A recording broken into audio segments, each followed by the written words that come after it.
Good evening, ladies and gentlemen, and welcome to What's Happening Dracut. Today is Wednesday, September 28th, 2022, and we are here on the red-hot set of What's Happening Dracut at DATV, located on Mill Street in Dracut, Massachusetts.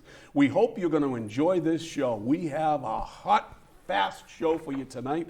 We have a lot to discuss. We have so many things that have gone on over the summer that we didn't get to, that we're going to get to tonight. We also have some red-hot stuff from last night. At last night's Board of Selectmen meeting. We have other things going on in town. But first, we want to tell you that we're here for you. We're here to give you information you'll get nowhere else in Dracut. You won't get it in the local news. You won't get it on TV anywhere else. But here, you only get fluff at the other stuff, at the other places. You only get people saying, we're all positive. We are too. We're positively for you. We're helping you, the taxpayer, the voter, to get well informed on what's happening in this town, both with your government and what's happening around town. We have as guests, our co-hosts tonight, our infamously Teflon Don of all Dracut politics, the guy that nobody goes after, doesn't even mention his name, but he's a guy that does a lot of research for us. And he is none other than Jen's favorite husband ever, Gordy Scott. How's everybody tonight? I can't believe what we've got on the docket for tonight. You better stay tuned because it's going to be, John's going to be blowing some minds. And also with us tonight is, again, Joe DeRocco's favorite Dracuteer. Joe DeRocco's favorite, guy that loves to get bashed. It's Phil Thibault. He's in the house. Good evening. Good evening, Phil. You know, I thought the only property I owned was on Peabody Ave, but I guess I own property somewhere else. Really? Is that what's going on? Is that what I was guess said? so. I don't know. Yeah? Well, you have something else? No. Yeah. We only have an hour and a half for this. I know. I don't know if we'll shoehorn it all in. We'll get it in. Okay. We'll get it in. We got a red hot show, steaming hot show. We're hoping to get a call from our friend Cindy Demers, who lives down in Florida. Yep. She was in contact with her today. She was in the middle of the eye of the storm down there, and she literally said that if she has a cell phone connection and some, cell battery life left, power, she'll call in around 6:45 or so. But before we get to that, we want to tell you how you can contact us. You can get us by calling in at 978-957-4243, and we'll get you on the air live. So if you have anything out there that you want to add to the program, you're welcome to, and that goes for any member of the Board of Selectmen. You want to call in? Come on in. We'd love to have you. Also, you can get us on Facebook. We're live on Facebook right now. We are also live streaming at dracuttelevision.org. DracutTV.org. DracutTV.org. I do that on purpose just so that Phil can add his 2 cents in here and I can look like, the mindless person Joe Biden is. But anyways, we also have, Gordy has our YouTube station. Page, yep. What's Happening Dracut? Search for that on YouTube, and all our previous episodes are there. You can watch them on your TV. Yeah. If you don't want to watch them on the computer and you have a TV, smart TV with YouTube, you can watch any of our shows. We had a great show a couple weeks ago at Dracut Old Home Day, so you can rewatch that one. Glad you mentioned that. We did have a great show at Dracut Old Home. It was a great event. But more importantly, Gordy, when they go down to look at the YouTube, they'll be asked to subscribe. Is there any money for that? Do you have to pay anything to subscribe to our YouTube page? It's all free. It's free. It's free. It's for thee if it is free. Right. It's like Joe Biden's America. Everything is free in America. Right? That's right. So anyways, that's how you can get us. We hope that you can join in all the fun. And now, before any further, Richard Silvio. Poor Richard Silvio. I'm sure he's watching. I mean, he must have wet-lipped his mother and father because he gave his mother and father what he has. And poor Richard is just recovering. He's not quite over it, but he had COVID. He had the sniffles, so he had to stay home for 5 days. So he's not with us tonight. I hope he calls in. I know that his father's a little upset that he gave him the COVID. Well, But you got to share and share share alike. and share alike. And the other thing, folks, right? Now you don't need a booster shot. Look on the bright side. Now you don't need a booster. Now he doesn't need one for 90 days at least. Yeah, you got built-in Right? immunity now. But Joe Biden says that the best defense against a hurricane is a booster shot. Did you see that? I did not. I saw did that not video. that. He said, you know, the people that are going to be attacked by Hurricane Ian, is it Ian? Yeah. Ian. And, you know, the best defense you could have, the best thing you could do, because you'll have a problem if you don't, get a booster shot. Get your vaccine. So I guess it's a vaccine for hurricanes. So much for that. Before we go any further, without any further ado, with the weather being the way it is, we got our resident weatherman with us tonight, and Sean Kelly, who was on City Life with me yesterday, and I'm glad that he came on. He's a great guy, you know. is. This kid is a great kid. I don't know, he's going to be big someday, folks, and we're going to get him in because he's got some exciting stuff happening with Mill City weather. But no further ado, let's listen to Sean's 8-day forecast. Take it away, Sean. Hi, John. Thanks for having me on once again. Here's the forecast for tonight. Temps are going to drop to near 50 degrees tonight with partly cloudy conditions. Winds are going to be coming out of the northwest at 5 to 10 miles an hour. And then as we head into tomorrow, this is going to be a pick of the week, 62 degrees for a high temp tomorrow with mostly sunny conditions, not expecting any rain. As we head into the forecast for Thursday night, temps are going to drop down into the 40s. Some locations, I'm thinking in the Merrimack Valley, probably in the upper 30s. So we're getting really close to a frost, which is about average for this time of year, going into late September, early October. But again, keep an eye out for that, of course. If you have any sensitive vegetation outside, bring them indoors. And as we look a little bit further out into your forecast for Friday, a very nice day overall for September standards, 64 degrees with mostly sunny conditions. Winds are going to be coming out of the west at 5 to 10 miles an hour. And then as we head to Friday night, once again, temps back in the 40s, 43 degrees with clear conditions as we head to Friday night. Here's a look at your exclusive 8-day forecast. So again, a beautiful stretch of weather coming up. High temps near 70 degrees as we approach Saturday. Right now, it does look like Hurricane Ian will go south of us as that system moves into Florida over the next few days. And that's a forecast for everyone. Back to you guys in the studio. You know, it's always a pleasure and a comfort to hear Sean say the storm's going south of us, right? Absolutely. And if he says it, then I trust it. You trust it. How about Yeah. do you, Yeah, absolutely. I mean, you know, he's so good. Yeah, I yeah. can't get over how good he is. It's wonderful that we were able to bring him to DATV. So listen, I have some wonderful news on the wellness front, on people being ill and what have you. I have wonderful news because I got a report from Moose Morosky that Carol has responded very well to chemotherapy. She had a little bit of a rough go, you know, because chemo's no picnic, folks, right? So she's had a little bit of a rough go early on, but they adjusted the chemo and she did what she had to do. And I understand that today she went for her next to last or last chemo treatment, but her last body scan showed no evidence of cancer. So she's got to go through the remaining couple of, rounds, and Yep. then she'll be fine. Well, that's wonderful. Yeah, so it's a wonderful thing. But on the condolences front, as many of you may know by now, we reported during Old Home Day that Bob Corey was in the hospital and he was recovering, and then all of a sudden he went to rehab, and they transferred him back to the hospital practically while we were on the air at Old Home Day, and he took a turn for the worst, and he ended up passing away that evening. So our sincere condolences go out to Bob, Bob's family, Gay, and Bob's daughter and his son, and we really cherished what Bob and Gay did here at DATV particularly, and the guys down here at DATV put a little tribute together. I was asked to make a couple of comments about him, and I did, and you can catch that on DATV's web page on demand. Yep, a very fitting tribute to him. Right. I mean, it caught all the little moments that he ended up being on air when he was talking with Gay, and at the end of the production, Gay would always call him out to be in front of the camera, say hello and stuff like that. And there are some spots that you get to see the humorous side of Bob, And it was great to see them, and very touching. Yeah, you knew Bob, and you know Gay, right? Yes, So, Bob was, great guy. Did a lot here. He was served with me as one of the founding members of the board of directors here at DATV.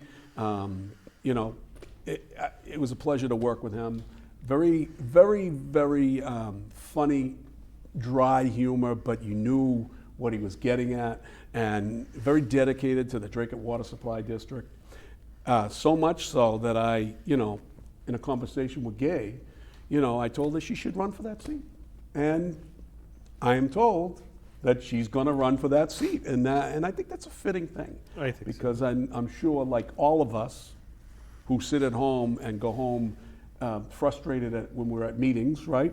Public meetings, right? Absolutely. And we talk to our wives about it. We get their Yep, opinion. yep. Sometimes they beat you up, right? They beat you up and tell you, what are you doing, right? Yeah. Sometimes they agree with you, and sometimes they give you some good suggestions that people don't realize because we get the credit for it. So, but Gay will do a good job down there, and we hope that, we wish her success, and we hope that she's doing well. Yeah, on another note, we also had another recent passing. Dr. Peter Niaros, who was a local dentist, he'd passed away. He was very much a community sort of guy. I know for a fact that when the pandemic hit and everybody's scrambling for PPE, masks and sanitizer and stuff, he actually donated his entire stock to the town of Dracut. See? So, I mean, just a wonderful man. Entrepreneur. Entrepreneur in Dracut. He had two dental offices, a car wash up on Bridge Street, and he was one of the partners in the cannabis Nova Farms, I believe it Nova is, Farms. on Merrimack Ave. Wasn't he also a partner up at Four Oaks? He was a partner up in Four Oaks for a while. Yep. So, And I think he, at that time, decided that he had too many things going, and I think he wanted to kind of pull back. Pull back a little bit. But certainly Four Oaks is the better off for having him there. oh yeah, from the very beginning, sure.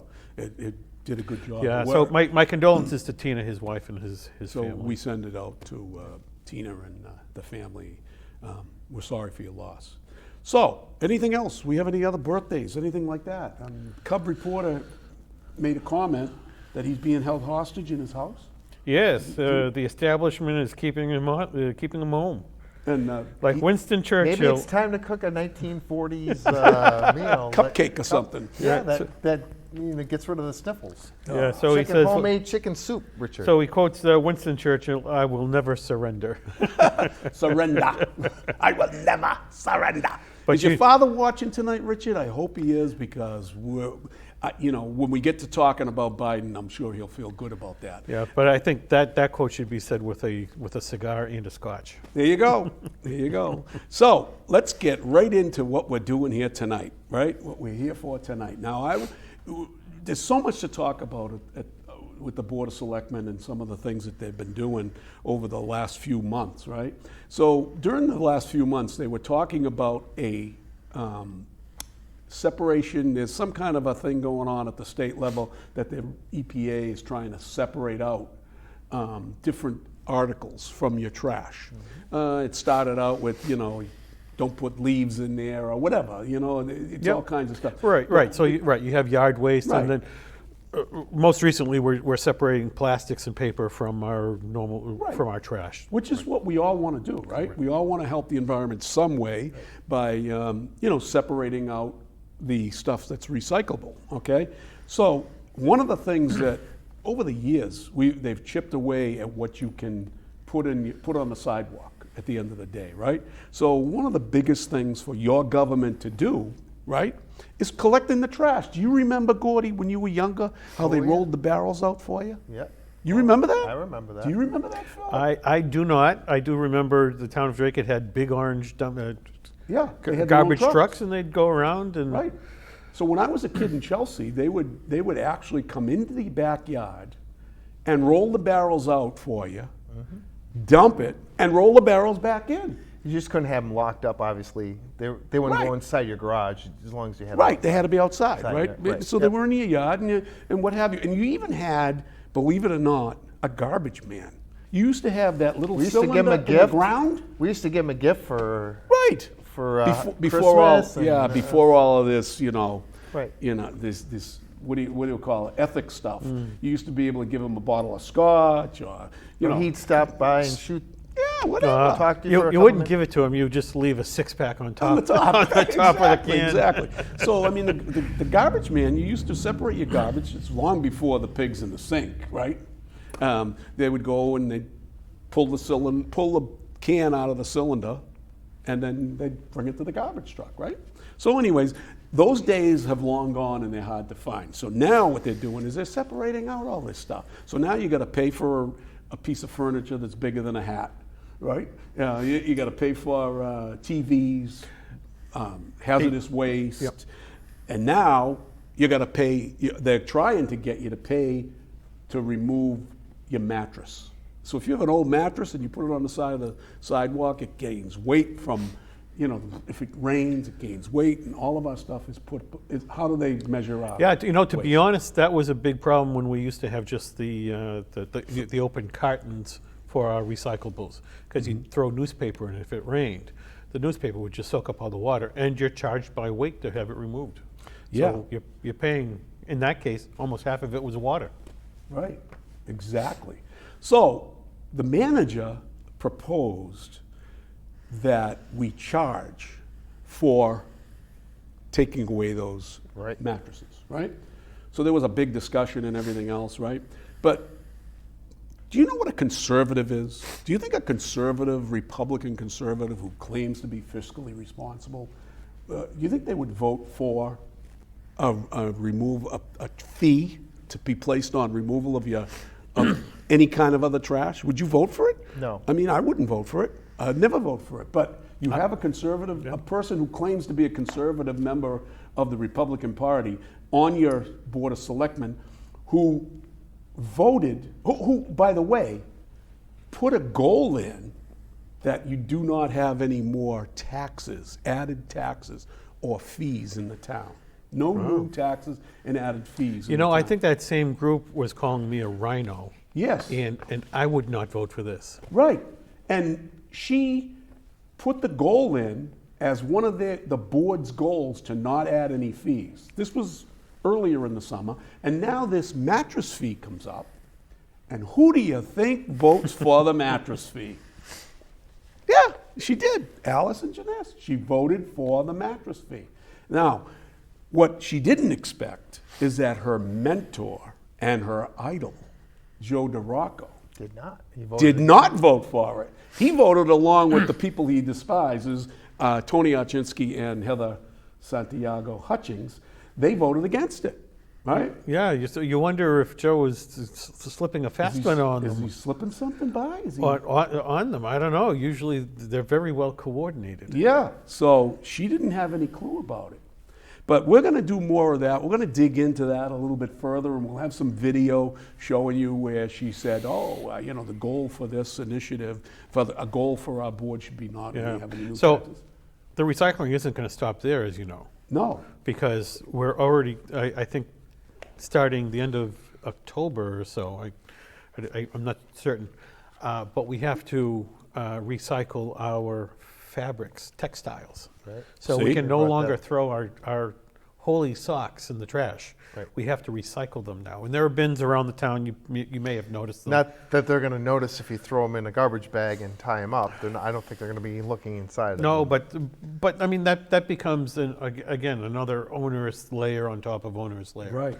Now, one of our viewers, Charlene Frischman, who's a friend of ours, Yep. and, she's a member of our dinner club. She says that if you call UTEC in Lowell, I didn't know this, they'll come and pick it up for free. Did you know that? I did know that. I did know that. Wow. Because they recycle them. They tear them apart and recycle all the different springs components. and the- yeah. There's the springs, there's textiles, there's cottons and Right. batting in them that they can get recycled. So there you go. We just gave you some information, folks, that when they do start charging you, you can call UTEC, but you should call UTEC anyways. Oh, yeah, certainly, because it's part of the program. They're getting money for it. It's a charitable organization, Yeah. so it's wonderful. But you know that there is another agency in town that may, and I'm in the very early stages of this investigation, but there's another agency, as well, I guess it's a state agency, the Dracut Housing Authority, that I was told that somebody who's seen a member of the maintenance staff dropping a mattress off at one of their houses that they own outside of the authority. They own several houses, right? Yeah, I think they own about a dozen Yeah, homes so in the area. they were seen dropping a mattress off on the street during collection day. Wow. Now, why would you think they would do that? They must have to take it out of the dumpster because somebody in the housing authority puts it in the dumpster or next to the dumpster, and then they bring it to. Can you believe that? Wow. Can you believe that? Well, they're saving themselves some money in the budget, I guess. Yeah, yeah, exactly. So we're looking into that. Our little birdies told us that. So we'll get more information on that, okay? You know, if I may just go a little further, because I did mention textiles. Yep. What's also coming down the line, and to be honest, I believe the town of Dracut's school department is supposed to be complying with this, is compostables, essentially food waste. And I believe the EPA about 2 years ago had a decree that if your food waste met a certain level, so many tons a week, or you're supposed to recycle it. Essentially, call up a pig farmer or something like that, and have Really? them take it away. Yes, it's. So what's that? Eventually, that's going to hit the restaurant industry. It will. And the supermarket It will. industry. It will. Because I'm sure that they don't now. So I don't believe they're enforcing it at the moment, but I believe it is in place. But that's going to come down further, and then your single-family residents, you're going to have a compost pile. You won't be able to throw away these compostables in your own trash. So you'll have that little They'll- thing in the back. Yeah, in you the know, ground. as things get new, they get old again. Oh my God, that's so true. That's so true. Now, I was told that not this past meeting, but the meeting before, I believe it was early in September, the Board of Selectmen had a meeting and there was a nasty exchange initiated by Joe DeRocco towards Heather Santiago. Do you remember that? I do. I was just, to be honest, I was kind of dumbstruck by the whole thing. Yeah. That it started off as a debate, with an item that Heather had brought up, and Joe quickly became irritated at Heather and actually was almost shouting at her. So that exchange happened during the discussion about the zoning board. Zoning Bylaw bylaw committee. review committee, that's correct. So, do you know anything about this at all? I don't remember seeing that. Okay, no. so you do. I do. Okay. I do. So give us a little background on what happened, because I have some notes on, and what you miss, I'll fill in. Yeah, so the zoning, you have to bring it back to almost the very beginning of why it was being done. The master plan that was adopted at this point a year and a half ago, one of their main recommendations was a zoning bylaw review, or essentially a rewrite of the zoning bylaws. They were last adopted in 1985 and are woefully inadequate for how the town wants to grow. And so there had been this review committee, and they got charged with essentially taking on the task of rewriting the zoning bylaws. Now, the members on the committee themselves are 2 members from the planning board, 2 members from the ZBA, a member from the Board of Selectmen, and a member from the Board of Health. Honestly, what a member of the Board of Health is doing, writing zoning laws, I'm not sure, because Board of Health has their own regulations, their health regulations. And you really shouldn't be mixing them up, because where do you go to find out any particular item? If it has to deal with health, you should go to the health regulations. You shouldn't have to go to the zoning bylaws to try to find something dealing with health. Right. So anyway, the member of the Board of Health had not been showing up, and Heather essentially reached out to the member who was supposed to be going, Allison Mnuchin, Community Development Director, also reached out to all the board members and the director of the Board of Health to see if they could have somebody attend the meetings, this zoning bylaw review committee. Both Heather and Allison Mnuchin got the response that nobody had the time to do it, and they weren't planning on sending anybody. So 2 people got the same response. That is correct. Okay. And then what happened with the exchange with when Heather had proposed an adjustment to that? So Heather makes the argument that one of the priority of the master plan was to essentially rewrite the zoning bylaws. And she thought it would be appropriate to have a member of the master plan committee on the zoning bylaw review committee. Whoa, yeah. So, well, you know. You know where that's going. You know where that's going. Your favorite people now who's on the master plan that Joe DeRocco wouldn't want? It wouldn't be the chairman of the master plan I committee, wonder would who it? that would have been. Who was that? That Phil? was me. That was okay. me. But you also had former select woman. Yes, Tammy Dristelaris, George He Dristelaris. certainly wouldn't want her because he no. was happy to see her go. Well, he at the last specifically meeting said that. because he said that, right? But typically, I think he has a problem with women. That he Could doesn't- very well be. I mean, he was very disrespectful to Heather when she was, and she was very calm. She obviously deals with people who are frustrated in that sort of manner, and I mean, kept her calm voice, kept her arguments rational, and I think that just frustrated him even more. Frustrated them up to the max. So the story goes that they're getting into this thing about including somebody from the master plan. First of all, you gotta understand, Gordy, that the Board of Health has nothing to do with zoning. Right. Zero. Do they just maybe have an interest in the? Well, they have an interest. Personal No, interest, there's an interest on the Board of Selectmen to not have anybody that they can't get in their ear or in their head. Right. That they can't so they control want the puppets. They want someone that will watch the meetings or will hear from them, and they'll say, I don't like this. I don't like Gordy Scott, and I don't want him on that board. And that person will vote the way that Joe Kind of DeRocco like when wants I it to went be. for the. Kind of like when basketball you job. went for the job, the basketball job, right? Right. So, Phil, we're going to let you continue. We're going to go on, right? And so, Joe started pushing back as to, well, why are we bringing this up, and why don't you want, I would like to have the member of the committee come in and talk to us. So he questioned when the fact was presented to him that both Heather and Allison Mnuchin had contacted the Board of Health, and they all said that they didn't have the time or to be able to make the commitment. He retorted that, well, I don't know that for a fact. So you don't trust Heather? So, and that's what Heather said. It sounds to me that you're saying that Alice Mnuchin and herself, Heather, were lying. Right. And he said, well, I don't know how you get that from what I said. It's like, how can Well, you it's take it? obvious. How can you take it any other way? Right. And so at this last meeting, just to follow up on that point, he said that he talked to one of the members of the Board of Health, and he said he would be able to attend.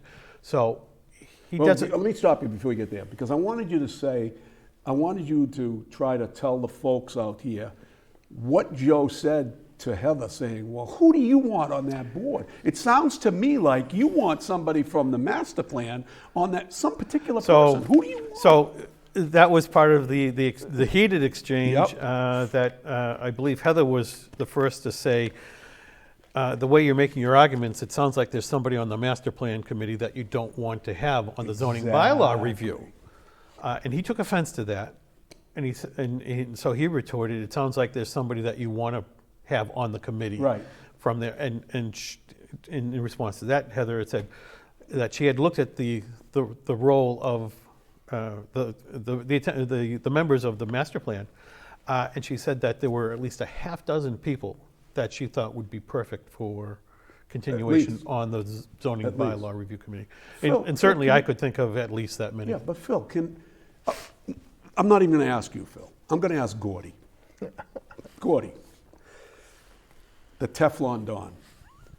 Who in town do you know that is eminently qualified from participation on planning boards and zoning boards and any other committee? Who is eminently qualified as a person in the business of knowing these laws?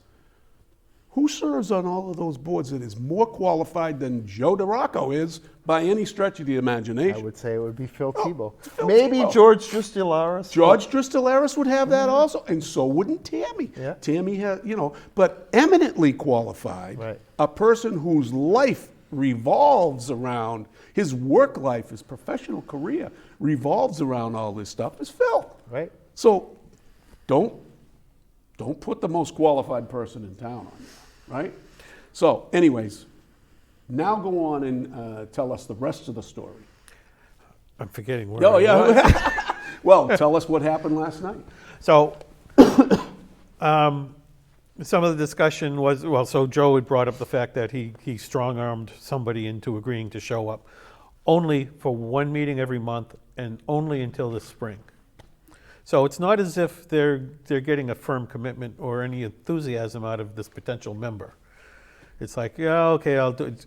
Essentially, it sounds like, okay, I'll do it just to get this guy off my back. So Heather essentially wanted to expand that board, right? Yeah, so currently there are 6 members, which is odd in the fact that Yeah. it's not an odd number of, It should be an odd number, yeah. and most of these committees that are put together are typically of 7 or 9 people. Right. So they're already shortened Yeah. before you even get going. I mean, So I understand on that committee, it's Heather. Is she the chairperson? I think? No, She's no, not? no. Who's the chairperson? Scott. Oh, Scott Malloy is it? No, McKeel. Oh, Mallory. Mallory. Scott Mallory is the is So the he's chairman. he's the chairman of the planning board. Okay. Um, But Doc, the Board of Health guy. Lou. Doc who? Lou. Dr. Lou, right. He's the one that Joe has kind of, we think, Yes. has kind of pressured him into coming and saying, well, I'll be there, but there's Yeah. restrictions. Now, if your heart's not in it, what are you doing? Yeah, and so those restrictions were mentioned, not by Joe, Right, not, but by Heather. She's saying, we're not getting somebody who is enthusiastic about being on this committee. yeah, And there's no firm commitment after the spring. And by all accounts, zoning bylaw review or rewrites are a 2 to 3 year process. So you're losing somebody within the first 4 months. yeah, right. And if you're not interested, you're going to be not even listening to what's going on. And so, You know? in addition to after Joe's discussion, Allison Janest and Jennifer Kopczynski had mentioned that they didn't think it was appropriate to earmark a member from the master plan committee because it had been disbanded. And so there was a lot of discussion about that, and Did they Ann ever- Vandal, town manager, said that that she had disbanded it back in March or May, Right. which is odd because it's still listed on the town website. Of course, So, of course. Eventually it was Allison, Janest, Jennifer Kopczynski, and Joe DeRocco kind of agreed that they would be all in favor of somebody from the general public, essentially member at large. Not specifically from the master plan. Correct. Right. If there's somebody from the master plan who wants to Yeah. to apply, we probably won't find them qualified to be here, Yeah, but they can certainly Right. supply an application. And so Heather amended her motion to have 2 members at large who would be considered alternates, so they can vote if one of the permanent members does not doesn't show up. Right. You attend they would attend the meeting. They would attend every meeting. and be part of the whole thing, yeah. I mean, that's very much my role with Northern Middlesex Council of Governments. I'm what do they consider an alternate counselor. Right. And I can only vote if either the selectmen or planning board members don't show up. But And, you know, there I've never seen either of those members show up. Yeah, see, so you And end up voting. the current counselor for the Board of Selectmen is Allison Janess, And she never shows up. and she has not showed up. No. But, you know, she gets a nice stipend, which is good to get the stipend. More of a stipend than I get. Yeah, exactly, exactly. So the bottom line is that, you know, she's fallen short on her job there, right? You know, a lot of, oftentimes, selectmen and planning board talk about NEMCOG as almost a throwaway. Yeah. That is, you know, course. it's a bother to go to them. Until you need them. And we do need them. I mean, a number of projects here in Dracut have been spearheaded by NEMCOG. The redevelopment or realignment of Arlington Street was done with state money through NEMCOG. That was a $7 million project. It's beautiful, by the We way. have the realignment of Nashua Road and Lakeview Ave. That's again, government, federal and state money being done through NEMCOG, and that project is, I think, $10 million. Yeah. So I mean, it's by no means a throwaway. Plus, you get to talk with the other communities. So I have a video, but it's about 13 minutes long, about this whole exchange, right? So what we're going to do is we're going to try to condense that a little bit and have it for the next show, but it'll show you the nastiness of the senior member of the Board of Selectmen, where he, you know, if he doesn't like you, you're dead meat to him. And I mean, his ability to be disrespectful to his own members, namely Tony and Heather, it just goes beyond the pale. You know, if they had a code of conduct, that would have been nipped in the bud. Exactly. Because you shouldn't be yelling at your board But members. where is the chairperson of that committee controlling the emotions of another Well, if member? a certain person speaks up, Yeah. Well, it's because she's attached at the hip with him. right? To be honest, I was surprised that she didn't rule Heather out of order for getting Joe excited. Yeah, exactly. Exactly. Well, that's the way things happen. But, you know, that's one of the explosive things we wanted to talk about tonight, because it's the same old, same old. They only want to put people on committees that they can, you know, control or have bugs in their ears. So I'm not even going to ask you if you're going to apply for one of those positions, one of those master plan, one of those, you know, bylaw committee or zoning bylaw committee positions, because I wouldn't want to put you on the spot, but I know that, you know, you will. I know that you will, and you should. I mean, there's not another person in town that's more qualified, right? You know? I will tell you, I have already applied, Oh, and it's part of the application is, you know, what are some of the qualifications that you have. So of course, you know, I was on the planning board for 14 years. I was on community preservation for 3 years. I was on capital planning for 6 years. Northern Middlesex Council of Government for 20 years now. And one of the Permanent most- Building Committee. one of the most for- important ones. Yeah, On the, Permanent Building Committee for, I think I'm at 16 or 17 years at this point. see, but we can't have Phil No. because he runs against Joe DeRocco once in a while. Can't have a guy who's going to challenge somebody in a political election. Don't do that, because you're the enemy forever, right? We can't do that. So we'll see where that goes. There'll be more on this, Yes. right? Oh, absolutely. So now we come to another snafu, and that snafu involves the Economic Development Committee, right? So the Economic Development Committee has several members on it, right? And some of those members, it's specifically, again, it's one of those committees that's called ad hoc, I believe. Am I right? That's correct. All right. So the ad hoc committee, economic development, was started some time ago, and of course, the chairperson of the board appoints herself as chairperson of that board. And when the last election came around, who do you think the chairperson selected as the second member of the Board of Selectmen to be on that committee? Who do you think it was? Do you know? You have any idea, Gordy? Who would Allison Janess want to be sitting with her as vice chairman I would want to be Joe, but he doesn't do No, any Joe subcommittee. wouldn't be on it. So who would it be? It's not hard to figure this one out. No. Who is it? It's I can't think of her name. Because she doesn't say anything. Who better to have on a committee with you that'll do whatever you say and don't say a word. Right? Who is it, Phil? Jennifer Kopinski. Jennifer Kopinski. That's her name. That's it. So she's the vice chair, and then there's several other members. And who do you think got appointed as the what do you call it? The at-large committee member.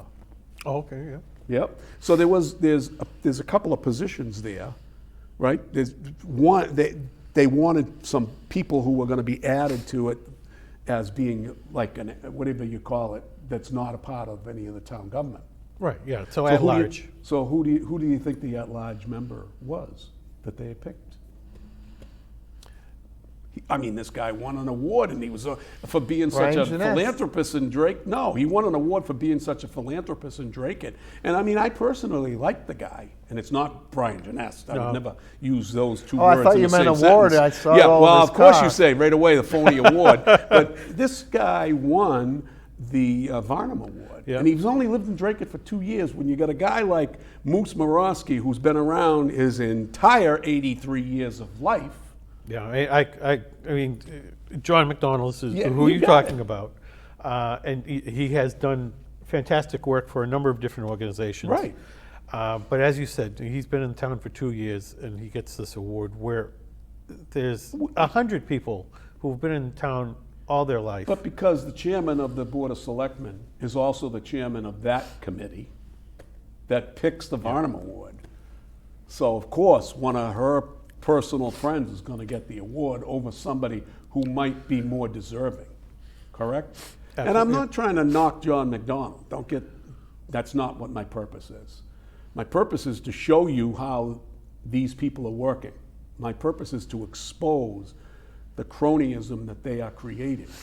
And you know, there's other members of the community that have been long serving in this community, guys like Warren Shaw and other people that, you know, see this stuff going on and don't like it. And I'm not particularly saying Warren's the person that No, I mean, like I said, there's 100 people who donate their time to not only the town of Dracut itself, but to the surrounding community or different organizations. It's a travesty for not having Moose Morosky. And they do it without any expectation of recognition for it. Right. And those are the people that we should be targeting because Exactly. they deserve some recognition. So John McDonald gets an a add-on, whatever it was, at-large position, right? And that he was appointed to that in September of 2020. So now along comes another friend of the Genest crew. And by the way, we're building this all up and showing you how Genest is stacking all of the boards with her friends, right? Stacking them. I mean, she's trying to get everybody in place that's her people, right? And I mean, that's an election ploy as well as a controlling thing. So along comes this guy who made the signs, the green signs around town for the different sections of town, which we don't know if he's getting paid or not for that. Are they getting paid? I don't know. You know, we're looking into that. And I don't know the guy, so I'm not judging him one way or the other. But I am just saying that from what I understand, he's he's an associate and a friend of the Genests. And that's Vander Hyde, I believe his name is. So he gets on the board and he starts operating as a member of the board. But lo and behold, time goes by and they find out that member is not legally a member. The board is out of compliance with the charter that created that ad hoc committee. So Genest comes in and wants to change the charter to add people to it.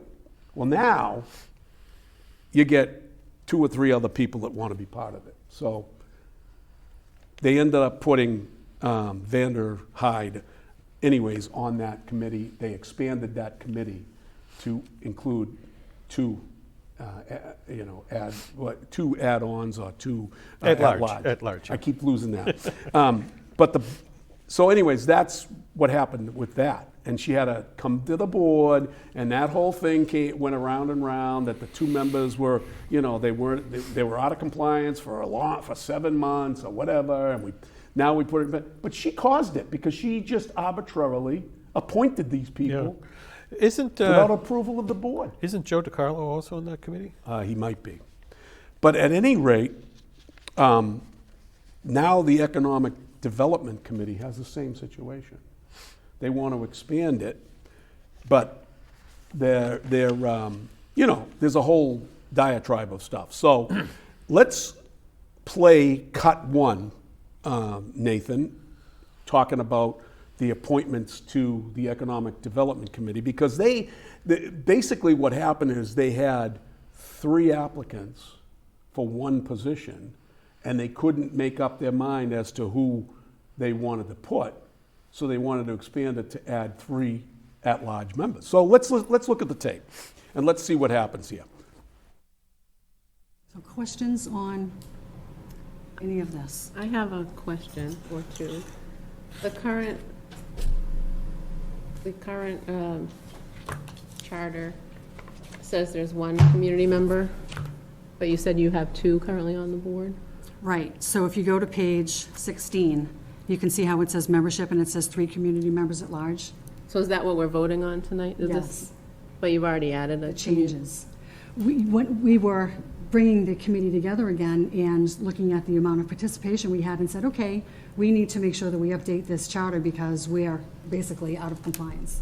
So Okay. that's the impetus to where we are tonight. Okay, and then how are the 3 people selected or chosen, and how do we guarantee there's kind of a diverse group of these amongst the 3?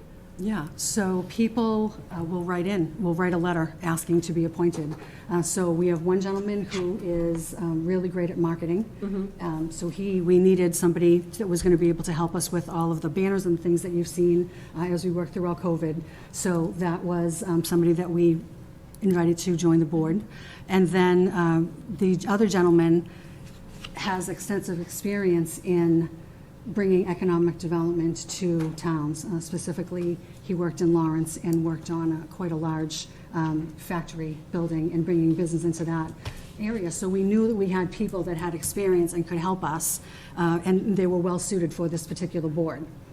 Okay. So that's how we got to where we are today. And who makes the final decision on who's officially on for the spot?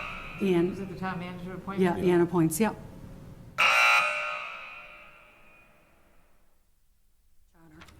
So if you remember from our last meeting, we had 1 at-large member seat available. We had 3 applicants. So at our economic development meeting last week, we had a discussion about changing our charter. So right now, we are a 7-member committee with 3 community members at large. And in an effort to accept all of the applications that we received, we talked about changing the charter and making it a 9-member committee and allowing for 5 community members at large, which would allow us to accept all of the applicants that we received. And their applications are actually here on our packets as well. Madam Chair, are all the at-large appointees from the Board of Selectmen, or did they used to be from the town manager The Board of Selectmen. originally? It was always a board? Yeah, Okay. it's a subcommittee of the board, and we've been the appointing body. So we've Okay, got. I thought Duggan started, I thought he put people in there, but, all right. If I may, to Jesse's point, back in July, that was when we had to talk about changing the charter again. And because we had 2 at-large members, but the charter only allowed for 1. So for 9 months, we were out of compliance with the charter. I'm going to be a no for this because I think if you allow this for 1 committee, you have to allow for all. And what if we get an influx of volunteers? Like, now do you open the floodgates? And what if 5 people volunteered for 1 position? Or what if someone says, no, I want to be on? Motion that we expand it to 9, Okay. Economic Development Subcommittee. Are there any other changes? No, Okay. no, just the addition of 2 more members at large. All right, second. So, okay, so we have a motion and a second. Is there any further discussion? Madam Chair, I looked them over, I read the applications, there's some pretty good applicants there. I too would go along with that.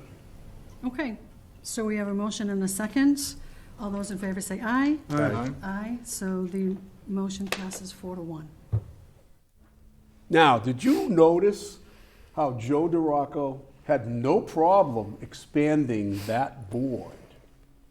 Right? Yeah, oh, yeah. But when you talked about, when Heather was talking about bringing up and expanding the plan, the So you know, the bylaw review. bylaw review committee to include some members from the, you know, the master plan. Oh, he was all over that. He didn't want any. You know, why are we doing that? You know, right? Yeah. Amazing, isn't it?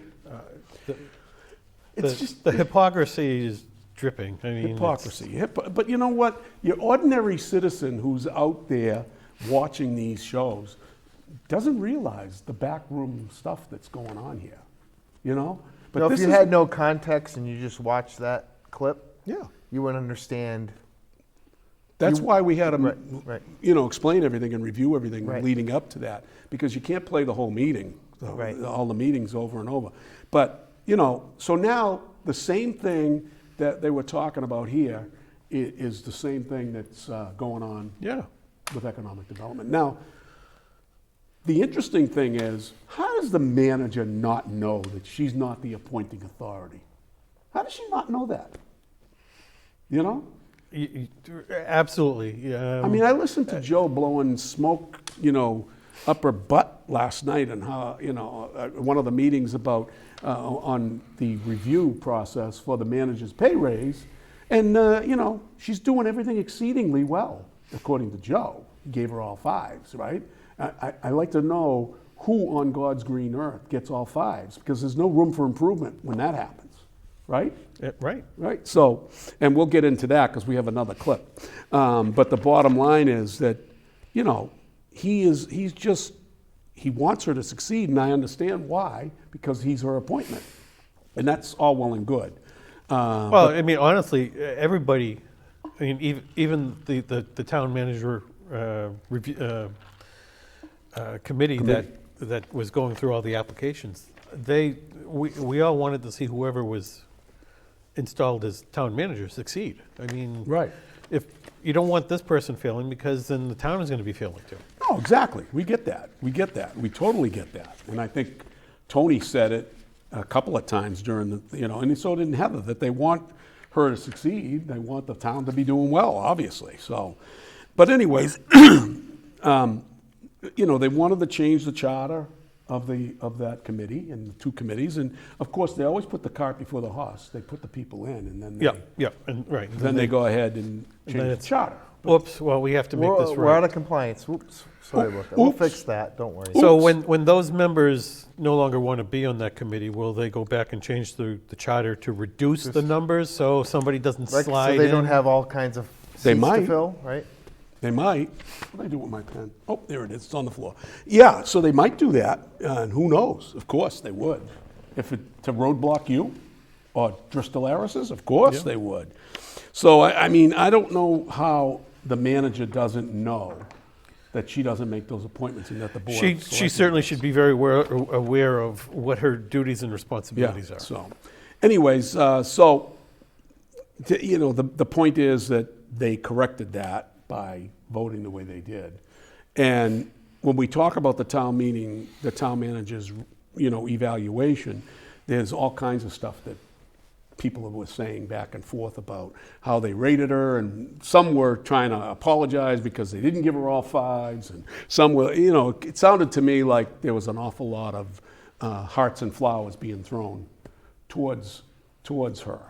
And that was all well and good, but here's an interesting cut where Selectwoman Heather Santiago Hutchings asked for Ann Vandal to provide a self-review and tell us, because, you know, What are your strong points? What right, can but you- Heather what do you says, need I'm to not in, develop? right, but I don't remember all of the things that are so good that you've done, and I want to be able to rate you on them, and maybe I could give you a better rating if I know some of those things and I see them in writing. Oh, pick up the phone. And that's exactly Pick what. up the phone. You could have a meeting with me. You know, it's not that you're not too busy, but pick up the phone and do the thing. But anyways, the long and the short of it is, they have that exchange, and of course she says, Vandal says at one meeting, oh yeah, I'll be happy to provide that. So last night it came up again, and you're going to see what the response was last night. This time. Let's play cut 2. Tonight you talked about one of your goals was moving Beaverbrook Farm along. I would like to know what other goals you might have or what areas you might want to be developed in. Yeah, I'm happy to provide that. Okay. One question. Would it be possible to ask Ann to do a self-review? So I'd like to hear, what do you think, how you did different things? Some things as we know, I struggled with some sections on there because I'm just not close enough to the work, like employee interaction and things. But I don't want to miss the opportunity to give kudos to Ann for something I may not know about. I always Honestly, I'm not a big fan of self-evaluations. That's what we used to do here, and I've changed that. So You wouldn't think there's any opportunity for improvement? Of course. No, that's what I mean. I'd probably give myself all C's and D's, versus A and B, because Why would you, if I'm going to give a self-review, I'm not going to say anything negative in my review anyways, right? It's just a tool to work with, that's all it is. Correct, but I mean, it's in its purest form, it's a lot of soul searching and self-introspectiveness that you have to say, okay, where am I falling short? Where should I be doing? And to be honest, when I do interviews with architects and stuff like that, if I'm hiring, I'll start off by saying, I know that a lot of architects, myself included, also kind of go into different areas. So I worked with a structural engineer for a long time. So I also do a lot of structure, which a lot of architects don't do. So there are bailiwicks that architects can drift to. And what I usually say, can you show me an instance of where you have, kind of mastered another area? But I would also like to know where you think yourself weak. Because a weakness in a different area is fine, but you have to be able to recognize it, and you have to be able to work on it. And so that's a lot of self-evaluation, and it might not look like what you're seeing in the mirror. Right. And all big corporations, by the way, John, do this. I have to do this for my job. My wife works at the hospital as a transporter, which means she pushes people from room to room. Right. She has to do a self-evaluation. Right. I mean, so she has to put down, like, I can be more timely picking up patients, or I can get, be more apathetic to the patients, things like that. Yeah.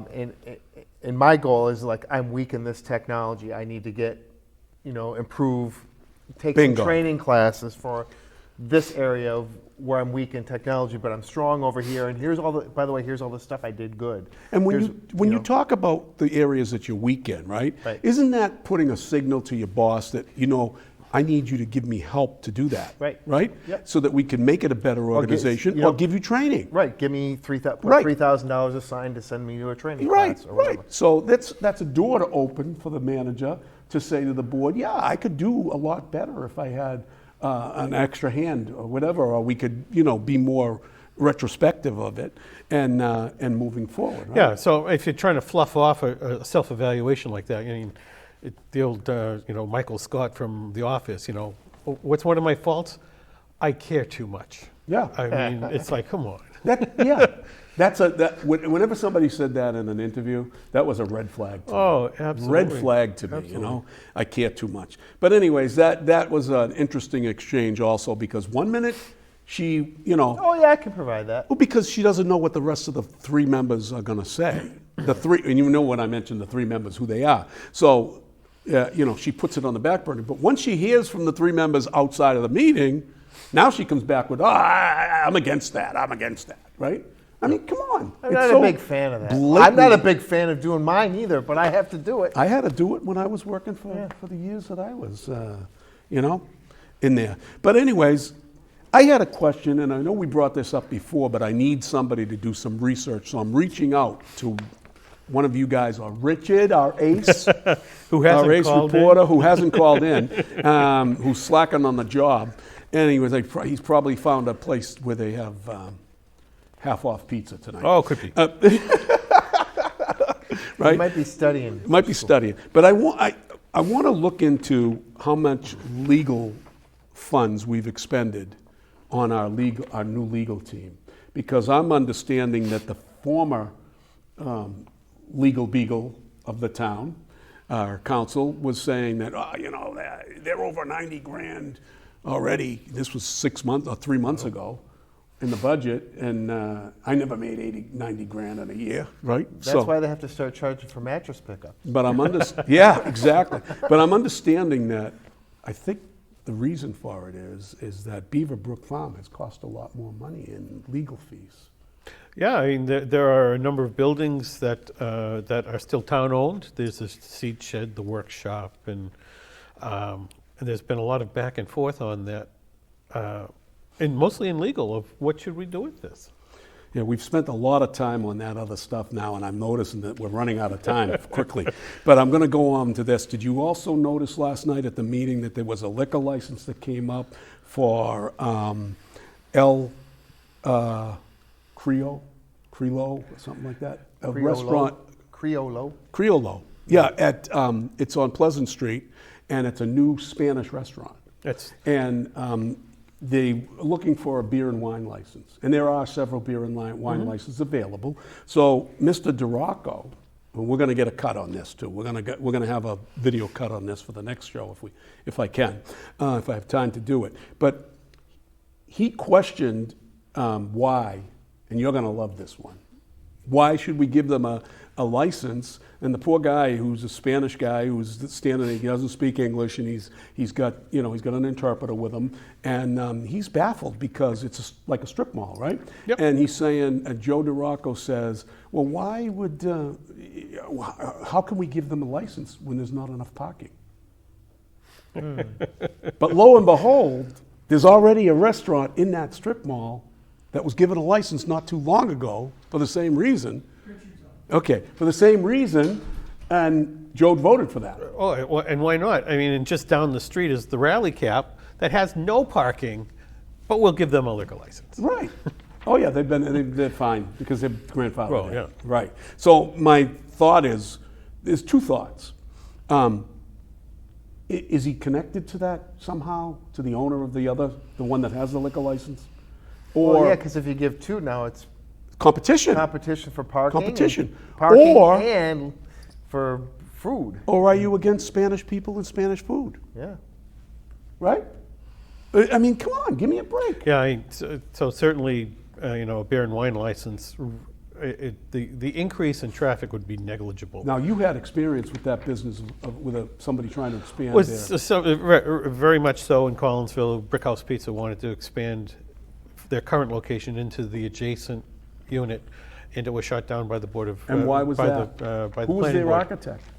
Well, I was their architect. Maybe that was, and that's why you got bring shot that down. up, and people in this town will ask me if I would do some work for them.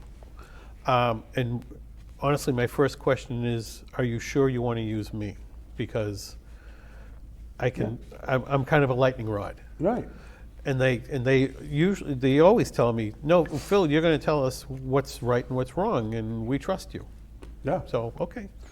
So we're going to move off of that subject and go on to the next one. There's also there's talk around town of a couple of electrical permits or permits that have been given out by the building inspector or the building department relative to,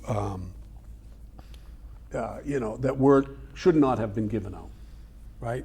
So there's a little bit of we're wondering if, a person was wondering out loud to me that, I wonder if the person who owns that particular business, who got the permit, is related to a member on one of our committees in town.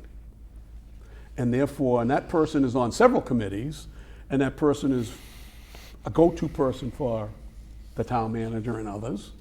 And I'm looking into that. We're looking into that, and if we can find a connection, we'll expose it. We'll expose it. So we're putting you on notice that that's coming up. So they also brought up town meeting warrants last night, and there's several things going on with town meeting warrants, and we have a little cut as to the regional vocational school committee members are looking for a to get paid for doing their job that they don't get paid for now. So let's listen to that tape, and Gordy's got that on his computer, so we're going to start that, and we'll cut it off as we go along. Listening. I'm supportive of the stipend. I just think it's going to be a real tough sell for the 5. I really do. Madam Chair? Selectman Archinsky. First, We didn't really set it up the way it was. So the regional school committee chairman and one of the members, the other Dracut representative is Paul Moran, and Matt Sheehan is I believe he's the chairman of the committee. He's the chair. So they came to the board yesterday, asking that they, approve a recommendation to the town meeting to give them a $5,000 stipend. So, I mean, if we had more time, I'd play more. It was recommended. But they originally wanted $7,500, but they put it down. The board out there at the regional school decided, well, let's make it $5,000. But the key to it all is that the $5,000 stipend triggers other benefits for elected official to receive. Health insurance, whatever other. Retirement.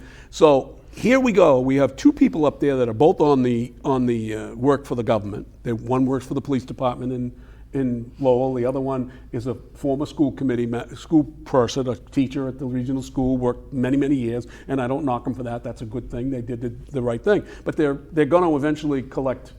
One collects a retirement, and the other one will collect a. So they don't get enough money, right? So they need a stipend. So they want to ask the town for $5,000. Well, John, just for the people that don't know, too, the selectmen get a $3,000 stipend. They get $2,000. $2,000, and the school committee gets $2,000. So they want more than both of those boards. So now we'll play that, and you'll get the gist of it. As Stan said, when it first came to the board, the recommendation was $8,000, and then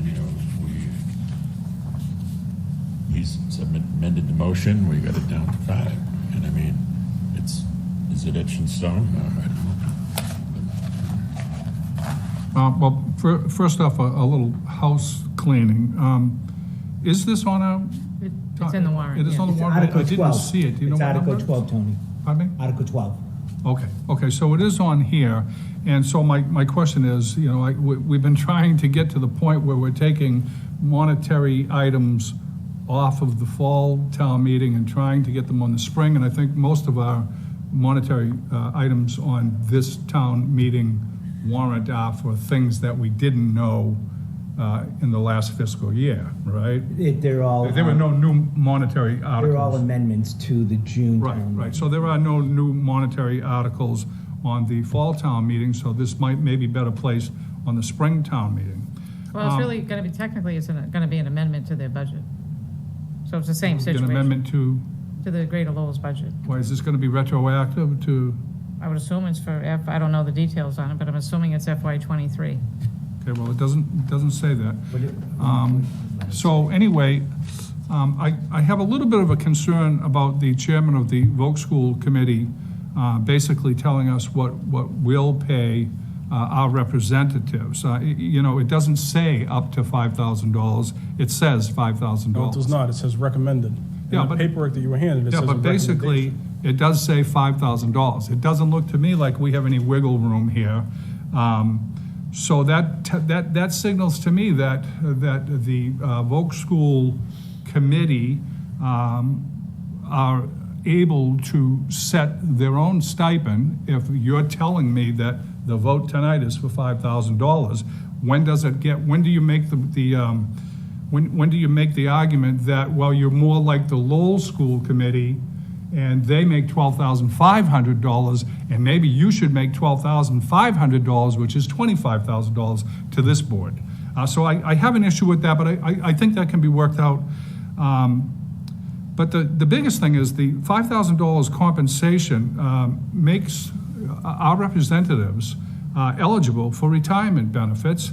And retirement benefits are you can get $100 a month in your retirement, but the Blue Cross and the Blue Shield and the life insurance, where we're paying 80% of that, is where it costs this town.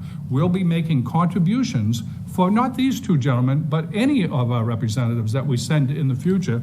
And I don't know, Ann, do you know off the top of your head what health insurance benefits Families about cost? 15,000 and singles, I believe, around 8,000. Right, so that's, we're paying 75% of the total bill for health insurance, so it's not just $5,000.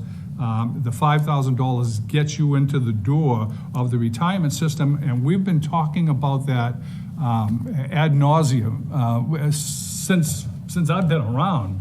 We have people that have basically received these benefits for serving on committees, and I think that in order to be eligible for the retirement benefit, you should be a full-time employee and not just a form of volunteer. So that's the other issue I have. Now, I like Joe, I'm not opposed to paying a stipend, for sure. We all know how busy we are, and you're right, Paul. People think that we show up every other Tuesday night, but we're also on subcommittee meeting. We go to functions. You guys are driving around town looking at things. Right, we do everything that you do, but I don't think that you do more than we do. If anything, you do equal to what we do, and we make $2,000 a year. And as you probably know, that's donated. Your 2,000 is donated somewhere during the course of the year, because also we're in a poor community.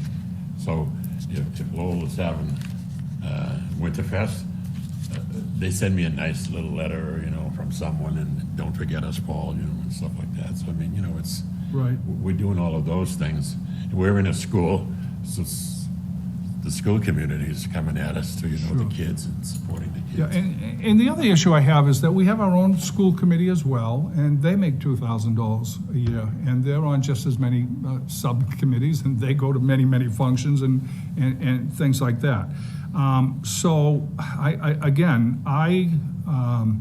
I'm not opposed to bringing it down to a $2,000 stipend. I'm playing with the idea, and maybe this is just the way I think, but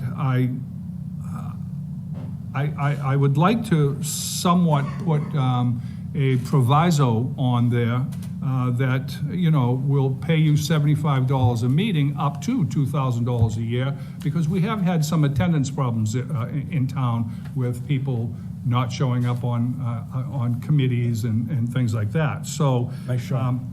Again, I'm not opposed to bringing the stipend down to $2,000. I do think you deserve it, and I know that it takes a lot of time. But this $5,000 is not going to fly as far as I'm concerned, because I am not going to be part of a vote that puts our representatives into a retirement system that are not full-time employees. And again, I go back to, respectfully, the language that's actually in front of you that says it's a recommendation of $5,000. In my opening comments said that I was more than willing to have a discussion if we wanted to lower that or whatever the amount may be. Okay, so we you can agree. take as many shots as you want about attendance.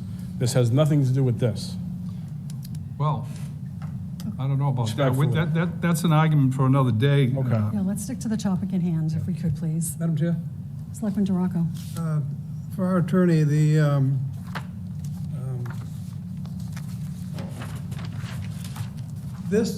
way it is tonight, So, you got a couple of things going on there, right, Phil? So, they're not getting paid now, but they want to be paid. And of course, the two guys that are standing there are already, one is going to be on the retirement eventually, and the other one is on a retirement, and he wants more, right? But they always use the excuse that, well, we have to, donate. We donate money to people. As politicians, we get asked to buy tickets. Right. Tickets to other people's political funds. I've heard that often, right. We have to campaign. It's like, that's what raise- you have a campaign fund for. Right. But Gordy, Who do you think is the guy, first of all, Tony brought up the attendance thing, right? And I mean, it's all over town. The rumors are all over town about certain people that don't show up. And you know, they want to be on all these committees, but then they don't show up for meetings. I mean, what was it called? The farm committee there. Beaverbrook Farm Committee? No. I'm losing my mind a little bit. I'm having a Joe Biden moment, and it's community preservation. Community preservation chairman was complaining about a certain person who wasn't showing up for meetings, and he was on the board by virtue of being on another board. Who do you think that person was, Gordy? Mr. Sheehan? Mr. Sheehan, right? And you hear how disrespectful he was? Now, I thought Tony couched that whole thing without mentioning any names and without pointing any fingers at any one particular person. But obviously, Sheehan takes offense to it because he knows. Well, if he it's didn't him. miss meetings, he wouldn't be offended. He wouldn't be taking a shot at. Exactly. So he's got to be disrespectful to it. And I thought that was so telling. But he's Joe DeRocco's friend, Sheehan, so he can say whatever he wants. But the chairman of the Board of Selectmen didn't admonish Mr. Sheehan for saying that. No. Why? Right? Why? You can't be disrespectful to the members of the board.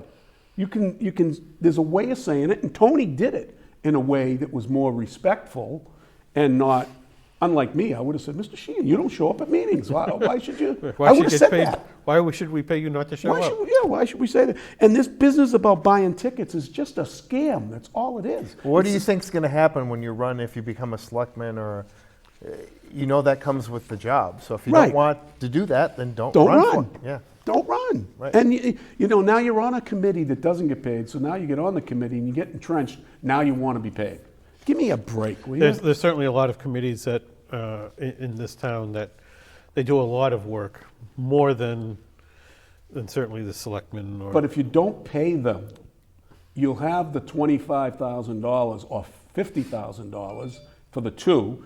You'll have the money to allow your rubbish collection to pick up the mattresses free of charge for your taxpayers. But no, we can't think about We're that. gonna take care of our friends. We can't. So let's think about one more thing. Yes. Our last census put Dracut over 30,000 residents.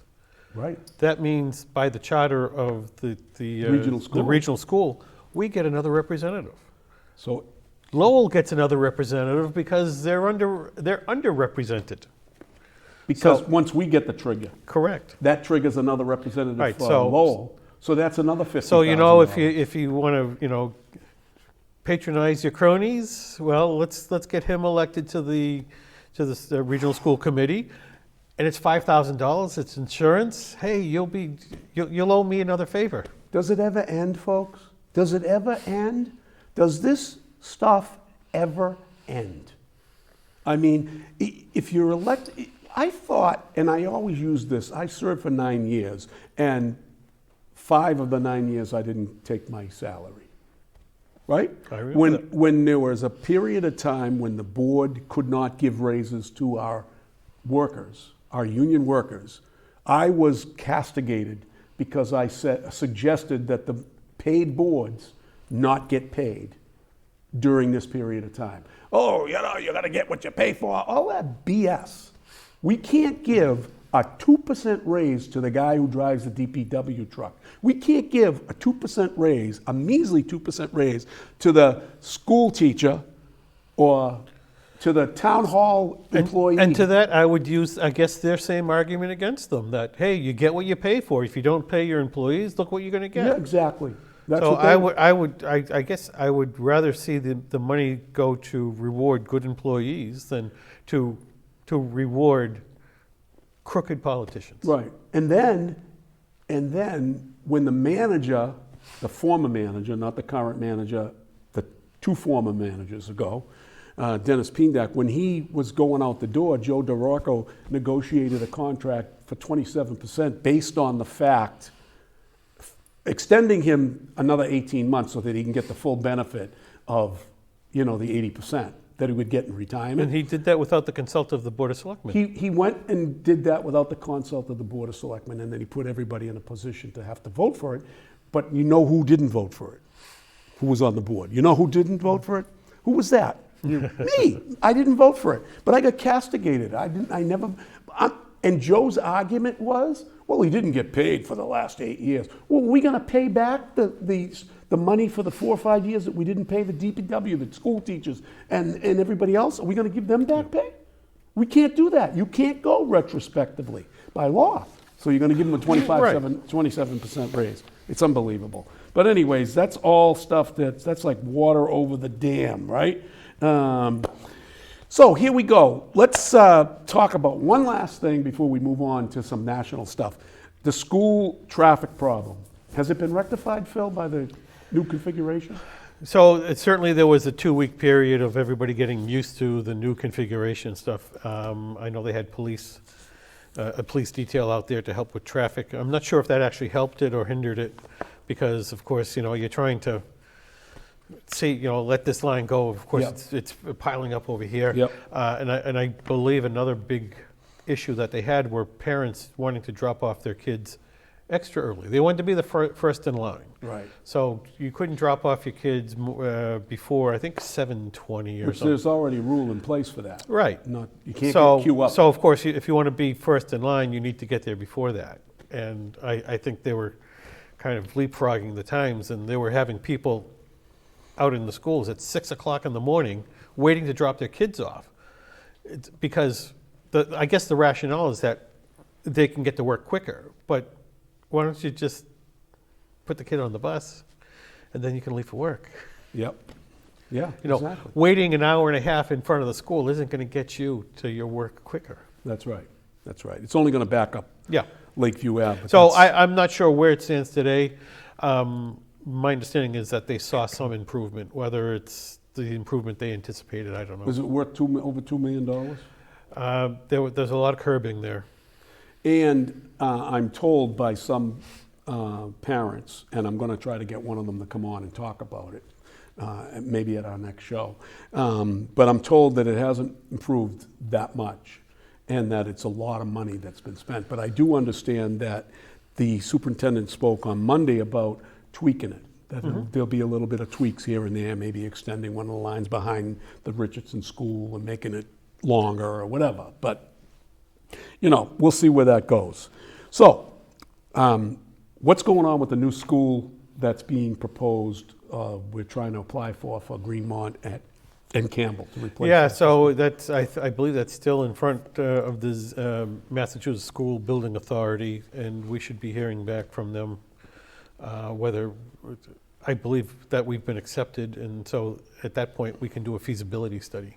So the school committee voted last night to give somebody appointed them as a liaison? Yeah, so, right, Andy Graham, who is grounds and building supervisor, was essentially appointed by the school committee to be the representative to the permanent building committee for the I was construction taken project. back by that, because I thought that maybe somebody on the board who has experience as to what is needed for a building, not so much the construction end. You have enough experts on construction. To be honest, I guess it was my understanding that it was actually supposed to be a member of the school committee.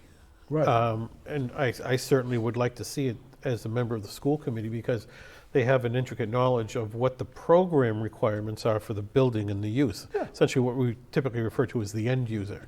And you've got three school teachers on that Correct. board, And I from think, what I understand. I think they would all be a valuable resource. Right. The way that it was made to sound, it's, okay, the school themselves will have the building design, and then they hand it off to the permanent building committee just for the construction. And that's just a recipe for disaster. You need to have one group following it start to finish. Otherwise, you lose continuity, and you'll run into problems like you're running in with Lowell High School. So that's going to be revisited. I believe so. So, Gordy, we have an election coming up. Yes, we do. November 6th. Yep. And we have a local state rep fight, right? We do. And Is there a fight? Yeah, exactly. I mean, I was at a meeting last night, and they were talking about the race, and I kept saying, "What race? What race? What race?"